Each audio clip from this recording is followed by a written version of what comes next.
شروع اللہ کے نام سے جو بڑا مہربان نہایت رحم کرنے والا ہے۔ حضرت ابو سعید خدری رضی اللہ عنہ بیان کرتے ہیں کہ رسول اللہ رمضان کے درمیانی عشرے میں اعتکاف کیا کرتے تھے۔ اپنے 1 سال اعتکاف کیا حتیٰ کہ جب 21ویں رات آ گئی اور قبل ازیں آپ اس رات کو اپنے اعتکاف سے نکل آیا کرتے تھے تو آپ نے فرمایا، جس نے میرے ساتھ اعتکاف کیا ہے تو وہ آخری عشرہ اعتکاف کرے۔ میں نے اس رات لیلۃ القدر کو دیکھا ہے مگر بھلوا دیا گیا ہوں، اور میں نے اپنے آپ کو دیکھا ہے کہ اس کی صبح کو پانی اور مٹی کیچڑ میں سجدہ کر رہا ہوں۔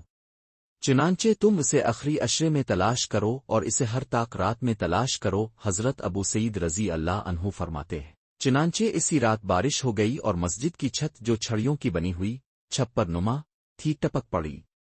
میری آنکھوں نے دیکھا کہ رسول اللہ کی پیشانی اور ناک پر پانی اور مٹی کیچڑ کا نشان تھا، اور یہ 21ویں رات کی صبح تھی۔